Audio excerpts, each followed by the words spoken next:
Selamat datang kembali di kelas PPKN. Mari kita belajar sejarah kebangsaan Indonesia bersama. Kerajaan pertama yang akan kita bahas adalah Kerajaan Kutai. Kerajaan Kutai ini merupakan kerajaan Hindu tertua di Indonesia yang terletak di Kalimantan Timur. Raja yang terkenalnya adalah Raja Mulawarman. Pada masa itu, masyarakat itu sudah memiliki pemerintahan yang teratur, hukum, dan kehidupan sosial yang baik. Bukti peninggalan Kerajaan Kutai adalah prestasi Yupa. Di sini kita tahu bahwa masyarakat Nusantara sejak dulu itu sudah memiliki peradaban yang maju. Nilai yang bisa kita pelajari dari Kerajaan Kutai ini adalah kepemimpinan, keteraturan, pemerintahan, dan kehidupan masyarakat yang terorganisir. Adapun contoh penerapannya di kehidupan sehari-hari, yaitu kita harus memiliki hidup yang tertib dan mematuhi aturan di sekolah maupun di rumah. Nah, jadi sejak zaman dahulu bangsa Indonesia itu sudah memiliki budaya dan pemerintahan yang sangat baik. Selanjutnya itu ada Kerajaan Tarumanegara. Kerajaan ini terletak di Jawa Barat yang dipimpin oleh Raja Pulawarman. Raja Pulawarman ini terkenal sebagai pemimpin yang peduli terhadap rakyatnya.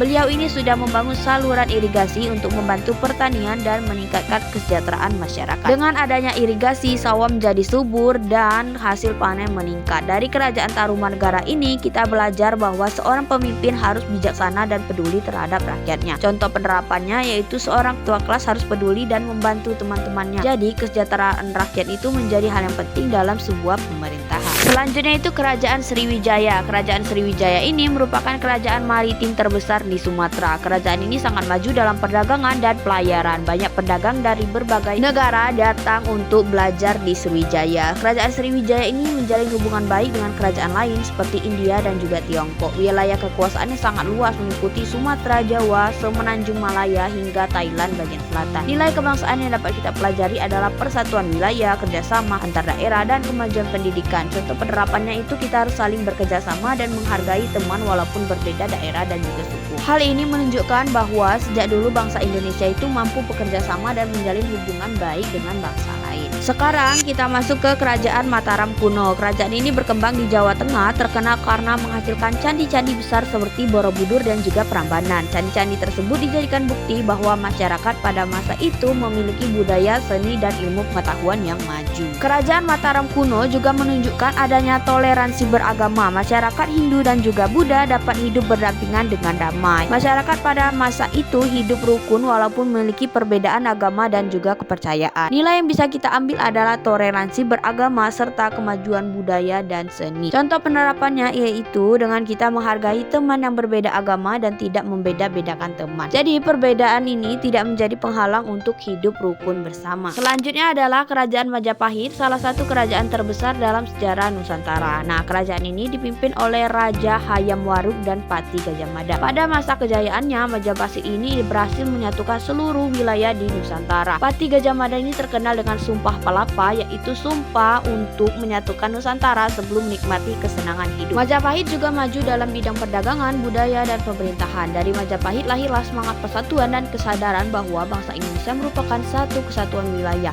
Nilai kebangsaan yang dapat dipelajari adalah persatuan Nusantara, semangat nasionalisme, dan cinta tanah air. Contoh penerapannya yaitu dengan kita menjaga persatuan dan tidak bertengkar dengan teman. Setelah masa kerajaan Hindu dan Buddha, berkembanglah kerajaan Islam di Indonesia. Kerajaan Islam yang pertama di Indonesia adalah Samudrapasa yang berada di Aceh. Kerajaan ini menjadi pusat perdagangan dan penyebaran agama Islam. Kemudian ada Kesultanan Demak yang berperan besar dalam penyebaran Islam di Pulau Jawa dan melawan Portugis. Selain itu ada Kesultanan Aceh, Banten, Mataram Islam, Ternate, dan Tidore yang aktif dalam melawan penjajahan bangsa Eropa. Kerajaan Islam ini juga membantu perkembangan ilmu pengetahuan, pendidikan, perdagangan, dan budaya Nusantara. Dari masa kerajaan Islam ini kita belajar tentang persatuan umat, semangat perjuangan, dan keberanian melawan penjajahan. Contoh penerapannya yaitu saling menghormati dan hidup rukun antar sesama. Selanjutnya kita memasuki masa kolonialisme dan perlawanan rakyat. Bangsa Eropa datang ke Indonesia awalnya cuma untuk berdagang, tetapi lama-kelamaan mereka menjajah wilayah Indonesia. Rakyat Indonesia tidak tinggal diam. Di berbagai daerah muncul perlawanan seperti Perang di Ponorogo, Perang Padri, Perang Aceh, perlawanan Sultan Hasanuddin, dan Patimura. Walaupun perlawanan ini masih bersifat kedaerahan, semangat perjuangan rakyat Indonesia saat itu sangatlah besar. Nilai yang dapat kita pelajari adalah cinta tanah air, keberanian, semangat persatuan, dan semangat untuk melawan penindasan. Contoh penerapannya itu dengan berani membela kebenaran dan menjaga nama baik bangsa Indonesia. Pada masa penjajahan, rakyat Indonesia mengalami penderitaan akibat kerja paksa dan penjajahan bangsa Eropa. Bangsa Indonesia dipaksa bekerja untuk kepentingan penjajahan dan kehilangan banyak hak kebebasan. Namun, di berbagai daerah muncul tokoh-tokoh perjuangan yang melawan penjajahan demi mempertahankan tanah air. Penjajahan membuat rakyat Indonesia sadar pentingnya persatuan untuk melawan penjajahan dan memperjuangkan kemerdekaan. Perjuangan rakyat Indonesia menunjukkan bahwa bangsa Indonesia tidak mudah menyerah dan memiliki semangat juang yang tinggi. Contoh penerapannya yaitu saling membantu dan bersatu dalam menyelesaikan masalah bersama-sama.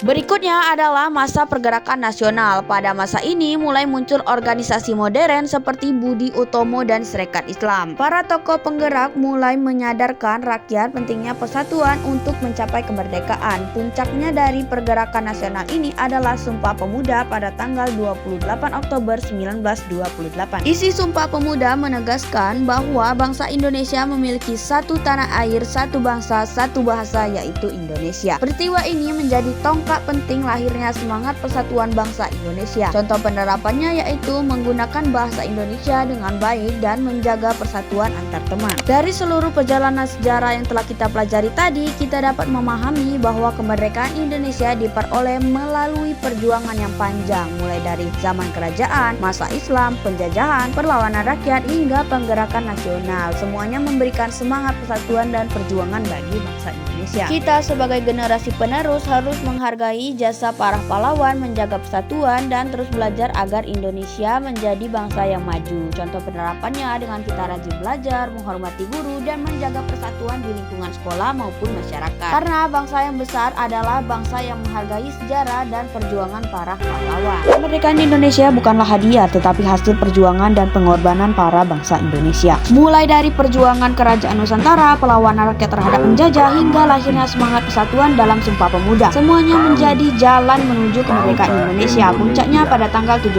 Agustus 1945, bangsa Indonesia memproklamasikan kemerdekaannya kepada dunia. Sebagai generasi penerus bangsa, sudah sepatutnya kita menghargai jasa para pahlawan, menjaga persatuan, dan terus mencintai tanah air Indonesia. Karena di tangan kitalah masa depan Indonesia akan diteruskan. I just had to let you know you're